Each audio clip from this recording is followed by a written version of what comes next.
Tu Diep, hello, everyone.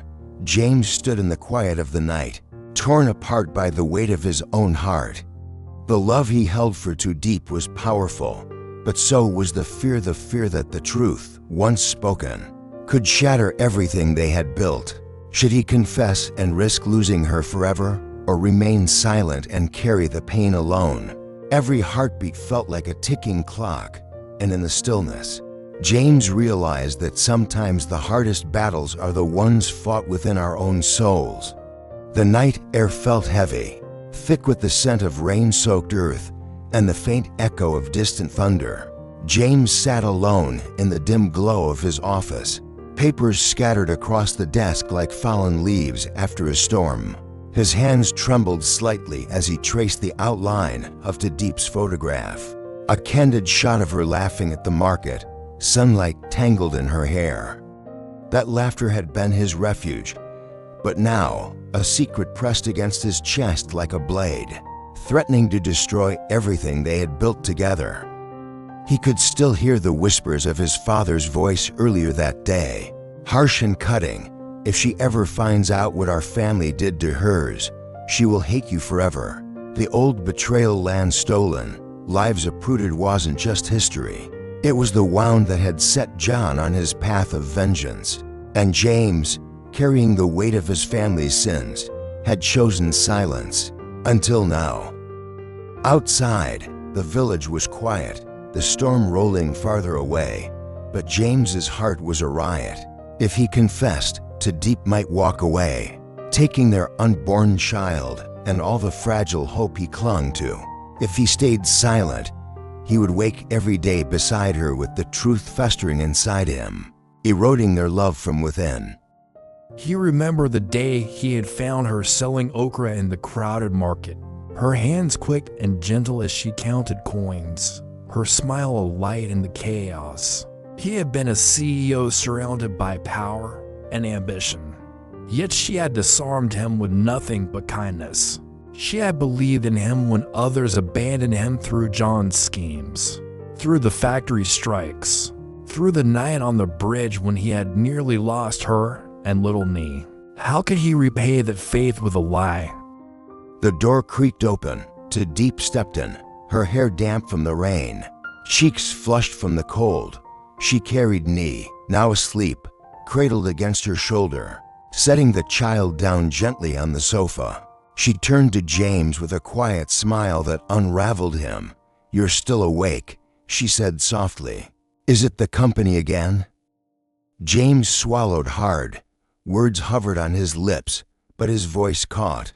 He stood and reached for her hand. "It's more than the company," he admitted.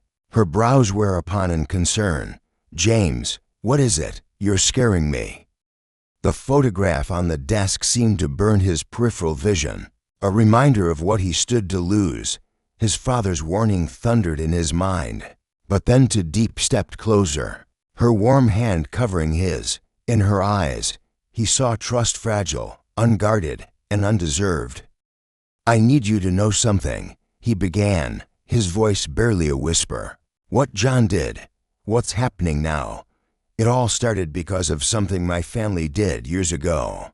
My father took land that wasn't ours, it was your family's." Tu Diep froze, her lips parting slightly in shock. Silence stretched between them, heavy and brittle. "I didn't know at first," James continued, his throat tightening. "But when I found out, I was ashamed. I stayed quiet because I couldn't bear to see that look in your eyes, the one you're giving me now." For a moment, Tu Diep said nothing. The ticking clock on the wall filled the room. James felt the edges of his world crumble. Then she drew a long, shuddering breath. "You should have told me," she said, her voice trembling but calm. "You should have trusted me enough to tell me. I was afraid," James confessed, his voice cracking. "Afraid of losing you, afraid of losing our baby. But I can't keep lying, not to you, not to us." Tears welled into Diep's eyes, but there was no anger in her gaze, only hurt and sadness. She stepped closer and rested her forehead against his. "I won't lie, it hurts. But love isn't just about the good days, It's about facing the storms, too. James let out a shaky breath, relief and sorrow mingling. He wrapped his arms around her, holding her as if she were the only thing anchoring him to the earth. Outside, the last remnants of thunder faded into the distance, leaving only the sound of their breathing. For the first time in weeks, the weight on James's chest eased, not gone, but lighter. He didn't know what tomorrow would bring: John's threats, the company's turmoil, or the scars of old betrayals. But as Tu Diep's heartbeat pressed against his own, he knew one thing with absolute clarity: silence had been the true enemy, and honesty, though terrifying, had saved them. In that fragile moment, surrounded by the quiet aftermath of the storm, James realized that love was not about perfection or pride. It was about courage, the courage to speak, even when it might break you. The morning sunlight crept through the thin curtains, painting soft gold across the room. James stirred first, blinking against the brightness, and for a fleeting moment he almost believed the night before had been a dream. But then he felt Tu Diep's steady breathing beside him and saw the faint tracks of dried tears on her cheeks. The truth had been spoken, and there was no taking it back. Ni's quiet giggle broke the fragile silence. She sat cross-legged on the floor, tracing little circles on the wood with her finger, her hair tangled from sleep. James knelt down, lifting her into his arms, and her small arms wrapped around his neck like a lifeline. Tu Diep opened her eyes, the corners still shadowed with sadness, but she managed a soft smile. "You didn't sleep much," she said gently. "I didn't," James admitted, "but for the first time in weeks, I don't feel trapped." He glanced at her, searching her face for anger or resentment, but found only a quiet strength. Tu Diep sat up, pulling her hair back into a loose braid. "The land is gone, James. My family survived without it. But lies destroy trust. We can't survive on lies." He nodded, his throat tight. "I know. I'll face whatever comes with John and with the company. But I need you with me. I don't care about pride or reputation anymore. I care about us." For a long moment, Tu Diep just studied him, her eyes glistening. Then she stepped closer and placed her hand over his heart. "If we face this together, we face all of it. But I won't let fear dictate our lives, and neither should you." Later that day, the sky was clear and bright, a fragile contrast to the turmoil swirling around them. James drove toward the construction site, Tu Diep beside him and Ni asleep in the back seat. The company's future still teetered on the edge, and John's threats were far from over. Yet James felt a sense of resolve settling over him like armor. When they reached the site, the workers paused to watch as he stepped out of the car.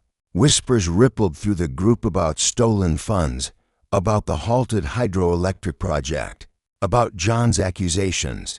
James raised his hands, calling for quiet. "I know you've heard things," he said, his voice carrying across the yard. "Some of them are true. Mistakes were made by my family, by me, but I won't hide anymore. We'll rebuild this company honestly, or we won't rebuild it at all.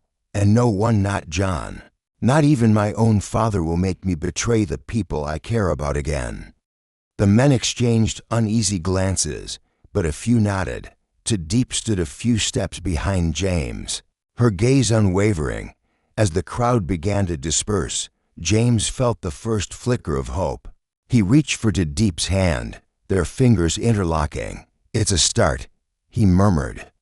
She squeezed his hand gently. "Storms don't last forever, James, but you have to keep walking through the rain." In the distance, a dark car idled at the edge of the site, its tinted windows hiding the figure inside. James felt the weight of that unseen stare, John's watchful presence, a reminder that the battle was far from over. But with Tu Diep's hand in his, and the sound of Ni's laughter drifting on the breeze, he knew he would not face it alone. The story of James and Tu Diep carries a powerful and emotional message about love, honesty, and courage. James stood at a painful crossroads, reveal a devastating truth about his family's past, and risk losing the woman he loved, or stay silent and live with a lie that would slowly destroy their relationship. His torment shows how silence, though it may feel safer, can become a prison that erodes trust and love over time. By choosing to speak out, James demonstrates that honesty, even when it hurts, is the foundation of genuine connection. Tu Diep's reaction is equally important. Though wounded, she chooses understanding over anger. Her strength reminds us that forgiveness and empathy can heal even deep wounds. The story also teaches us that relationships are not defined by perfect circumstances, but by the willingness to face hardships together. Pride, revenge, and secrets like those held by John can tear people apart, but love guided by truth and compassion has the power to rebuild what was broken. Ultimately, the lesson is clear. Real love demands courage, the courage to be vulnerable, to admit mistakes, and to walk through the storms hand in hand, even when the future is uncertain. Honesty and loyalty light the path forward. Another important lesson from James and Tu Diep's story is the value of communication and trust.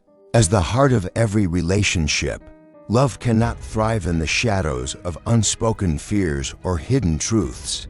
James's hesitation to speak was born from a desire to protect Tu Diep, but it reveals how silence, even when well-intentioned, can build invisible walls between two people.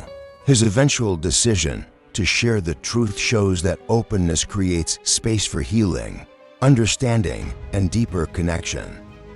The story also teaches us about resilience. Both James and Tu Diep faced storms, emotional, moral, and even physical, that could have broken them. Yet their ability to stand together, even when their world was uncertain, demonstrates that strength is not the absence of fear or pain, but the willingness to move forward, despite them. Furthermore, the conflict with John reminds us how past injustices can echo through generations, shaping anger and revenge. But it also suggests that cycles of hatred can be broken not through violence or pride, but through honesty, responsibility, and compassion.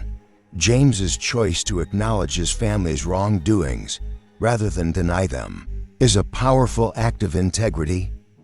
In the end, the story encourages us to live truthfully and to face difficult conversations, no matter how painful they seem. It reminds us that love is not fragile when it is built on trust. It is unshakable, even in the face of storms. And it tells us that forgiveness, though difficult, can be the bridge between past wounds and a hopeful future. You're so coming, baby.